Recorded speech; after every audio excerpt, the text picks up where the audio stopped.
যানজট নিরসন কিংবা যানবাহনের শৃঙ্খলা ফেরাতে ঢাকার সড়কে একেক সময় একেক পরিকল্পনা, যদিও বেশিরভাগই কার্যকর ফলাফল দিতে ব্যর্থ। সম্প্রতি আসাদ গেট এবং তেজগাঁও শিল্পাঞ্চলে দুটি সিগন্যাল বন্ধ করে দেয় ডিএমপি ট্রাফিক বিভাগ। এতে করে যানজট কমেছে কতটা, সরেজমিনে দেখার চেষ্টা করেছেন সহকর্মী মনিরুল ইসলাম মিন্টু। অফিস ছুটির সময় ঠিক সন্ধ্যার আগ মুহূর্তের চিত্র এটি। আসাদগেট আড়ং এলাকায় আগে অন্তত 3টি সিগন্যালে যানবাহনের দীর্ঘ সারি থাকত। এখন বদলে গেছে চিরচেনা সেই ভোগান্তির চিত্র।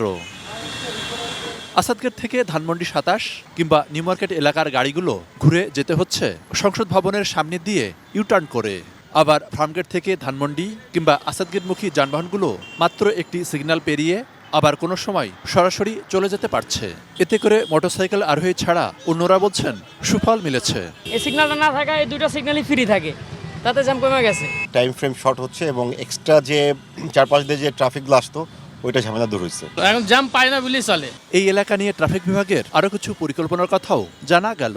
লেন দুটো যদি আমরা বড় করতে পারি, আরও 2 লেনের ব্যবস্থা করতে পারি, তো এই যানজট যতটুকু আছে সেটাও থাকবে না। অন্যদিকে মহাখালী থেকে তেজগাঁও 7 রাস্তার দিকে নাবিস্কো এলাকায় সিগন্যালটিও ঘুরিয়ে দেওয়া হয়েছে।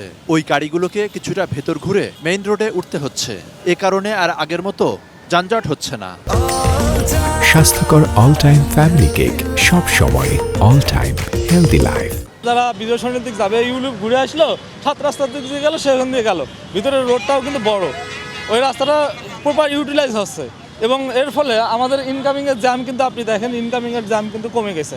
এর আগে অবশ্য উত্তরা থেকে 7 রাস্তা পর্যন্ত সড়কে 11টি ইউলুপ নির্মাণ করা হয়। যোগাযোগ বিশেষজ্ঞরা বলছেন এলাকা ভিত্তিক কিছুটা সুবিধা মিললেও সামগ্রিকভাবে ঢাকার যানজট কমাতে এগুলো খুব বেশি প্রভাব রাখছে না।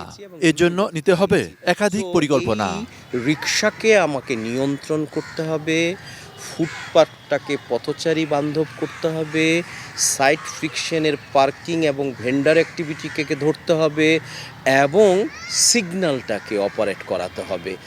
তাহলেই ঢাকা কিছুদিন হলো টেকসইভাবে এই ধরনের দাওয়াইগুলি দিয়ে কাজ চালাতে পারবে। Monirul Islam Mintu, ATN news, Dhaka.